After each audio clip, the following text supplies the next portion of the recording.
aussi bien dans un sens, il y a plutôt des Héraultais qui viennent dans les Cévennes passer des vacances ou parce que c'est leur origine familiale, et peut-être un peu plus de producteurs de notre région qui vont commercialiser leurs produits dans l'Hérault. Et le fait de fusionner les deux territoires de diffusion n'est pas quelque chose d'artificiel pour grossir, mais ça correspond à une réalité en termes de fonctionnement économique et social. Le fonctionnement, donc, c'est faire en sorte que les adhérents de la graine pourront venir dans notre région et utiliser la graine pour payer leurs achats auprès des adhérents de l'AIGA. Et inversement, les adhérents de l'AIGA qui iront dans l'Hérault pourront payer leurs achats avec des AIGA auprès des entreprises qui sont adhérents de la graine. L'idée, c'est d'éviter d'avoir, pour utiliser sa propre monnaie locale, besoin de faire des échanges avant de l'utiliser sur un territoire voisin. Ça permet aussi d'éviter d'être obligé d'être adhérent aux deux associations, puisque la loi impose que les monnaies locales ne fonctionnent qu'entre un cercle fermé d'utilisateurs, donc des adhérents d'une association. Et donc là, les deux associations vont adhérer mutuellement l'une à l'autre, et de ce fait, les adhérents d'une association seront réputés être adhérents également de l'autre, sans avoir besoin de payer une deuxième cotisation pour pouvoir utiliser la monnaie du territoire voisin. Aux collègues de la graine pour donner leur point de vue sur cette convention, dont je précise que c'est une première. En 2022, je venais souvent dans les Cévennes, puisque la région a eu la bonne idée de payer une étude pour le développement de l'AIGA. Et donc je venais souvent, au titre de la graine, j'encadrais l'étude qui a été faite par Bérénice Langouette, qui a fait tout le travail de terrain, qui était la stagiaire que nous avions recrutée à l'époque. Et je pense que les élus de la région ne se sont pas trompés. À ma connaissance, c'est la seule monnaie qu'ils ont vraiment financée. Donc il faut y retourner.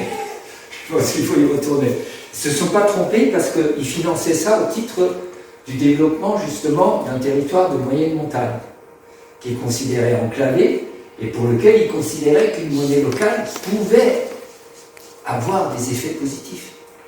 C'est-à-dire le fait de faire passer dans la tête des Cévenols qui y habitent, ou même de ceux qui passent, un peu touristes comme moi, le fait de dire que la monnaie, c'est pas seulement un moyen de paiement, ça devrait permettre de relier les Cévenols entre eux, en leur faisant comprendre qu'une monnaie locale, ça va enrichir notre territoire. Si on travaille avec les gars, ça va enrichir notre territoire, ça va maintenir nos emplois. Et Dieu sait que sur les Cévennes, les étendues, les distances sont telles.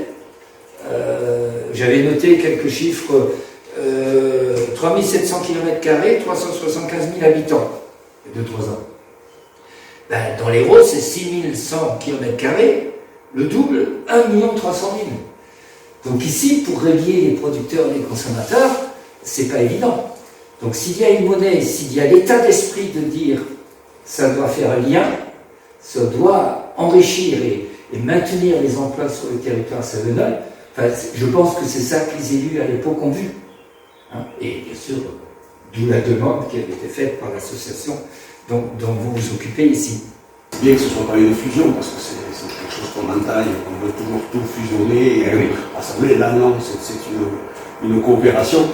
Et je pense effectivement, comme vous l'avez rappelé, M. Blanc, qu'il y a énormément d'échanges qui se font des Cévennes vers la plaine ou les plaines, mais également des plaines, notamment, vous l'avez rappelé vous, en ces temps de canicule, on apprécie de venir dans l'arrière-pays, notamment quand on a des loisirs. On le voit dès aujourd'hui, la circulation, ça prouve que les territoires dits hyper-ruraux ont quand même tout leur devenir en main, et ces monnaies locales en feront partie.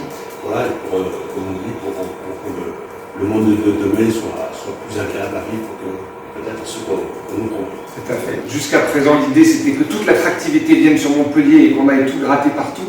Et là maintenant au contraire, on part dans cette idée de rayonnement et c'est avec un grand plaisir la deuxième convention à laquelle je participe avec ce territoire, puisqu'on a fait avec le Parc national des Cévennes une convention avec plusieurs villes pour travailler sur la pollution lumineuse et faire en sorte que la métropole de Montpellier ne pollue pas les Cévennes.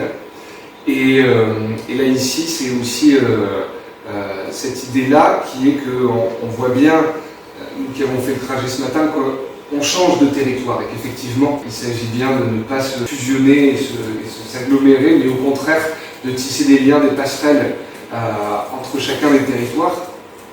Et de manière extrêmement concrète, juste à côté de chez moi, il y a le petit magasin Cévenol qui propose des produits Cévenol, donc j'attends avec impatience de pouvoir les payer en graines, parce que comme une quinzaine de mes collègues, j'ai une partie de mes indemnités qui sont versées en monnaie locale, et donc de pouvoir aller, même si c'est des graines qui sont dans la poche, qu'elles se transforment automatiquement en AIGA pour pouvoir s'acheminer et faire en sorte qu'on agrandisse un peu le local et que ce système-là qui est extrêmement vertueux et qui nous permet de garder une indépendance économique, une indépendance agricole, une indépendance alimentaire, il puisse se continuer, puisque on n'arriverait pas, avec les terres agricoles à l'heure actuelle dans l'Hérault, à nourrir tous les habitants de l'Hérault. Ça ne pourrait pas marcher.